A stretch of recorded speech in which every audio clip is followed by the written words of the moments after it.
Hello, and welcome to the first episode of The Road to Getting Good. My name is Zarsky, and in this video we have a couple topics to go over. We'll be analyzing how I'm doing, revising the champion pool for the series, pinpointing key mistakes I'm making in almost every game, and forming a solid game plan featuring a challenger guest. Stay tuned.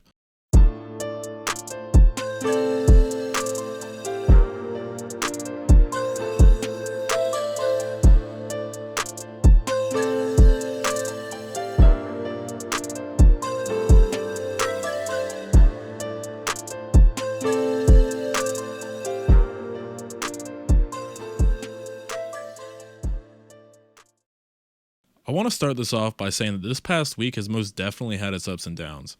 The first few days were practically hell as I had to quickly adjust to another style of play that I wasn't really comfortable with. Melee champions just never really clicked with me, and it really shows in the stats. I got my ass kicked so badly the first few days, I was starting to ponder how long it would take to flatten my computer with my car. Alas, my competitive nature overruled and I refused to give up. I started seeing minor improvements and took note every time my screen went gray. And trust me, it happened a lot. After about the fourth day, I started feeling a little more confident in my games. I still emptied my brains out occasionally and still can't keep a solid win rate if my life depended on it, but damn, there are some games that made me feel like fucking Superman. That leads me to our next topic, my champion pool. As the introduction stated, my champion pool started out with Kiana, Akali, Pyke, and Evelynn for my assassins, and my bruisers being Aurelia, Sylas, and Aatrox. While I only had to play Eve once and never got autofilled support, one champion consistently just didn't work out. That champion is Sylas. I normally don't give up that easily, but not only did I not do well with him ever, playing him felt more like a chore and I just completely lost interest. I'm removing him from the pool, at least for now, because I just don't have the skills required to play him correctly. In his place, I've added Mordekaiser and Renekton. The jury's still out on Aatrox, but so far I'm leaning towards keeping him. My assassins remain the same except with the addition of Zed. I used to hate that son of a bitch, but I picked him up one game just for fun, and as a result, I'm one of those guys now. The current champ pool is made of Akali, Kiana, and Zed for the assassins, with Aatrox, Aurelia, Mord, and Renekton being my bruisers. I know this pool is pretty large for someone just looking to improve, but during the coming weeks, some champs will get added or removed until we have a solid lineup to carry my weak ass to Challenger. The journey there will not be easy though, so I enlisted the help of Hipset, a Challenger level player that peaked at 806 LP recently, to help point out some flaws in my play and set up a game plan to fix these mistakes. He patiently sifted through some of my replays and we found some things we can work on for week 2. Unfortunately, the recording is way too long for this video, so I won't be able to cover absolutely everything, but here are some key points. The first thing he pointed out in a Renekton game of mine is that I should never have taken Teleport instead of Ignite just because my top laner didn't take it. This was a near fatal mistake, as Ignite could have easily secured me multiple early kills that would have helped me snowball my lead rather than feeding the enemy Orianna. He also insists that with every new champ I learn, I should spend at least 5 to 10 minutes in the practice tool a day to practice the different combos until they become second nature. Another thing he wanted to be very clear about is that I need to anticipate my enemies.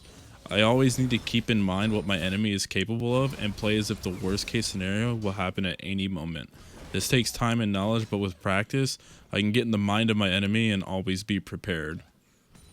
Next is warding. I know, everybody says warding, but it's true. Warding is an invaluable fundamental part of the game. I have to stop being lazy.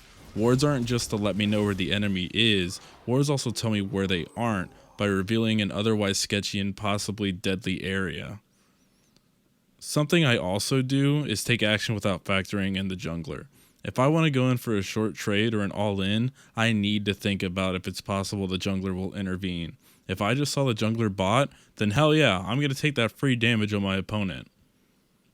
Hipset also pointed out that I hardly move in between auto attacks and spells during trades or fights that I can win. Staying in motion during trades or fights will only benefit me, as it makes retaliating or fighting me more difficult. A small tip he pointed out is to use my movements to reposition myself in a way that cuts off my enemy's escape or forces them to path in an awkward or unsafe way. Boxing in the enemy like that puts stress on them and can often lead to them making fatal mistakes. With all this in consideration, let's make a game plan for week 2.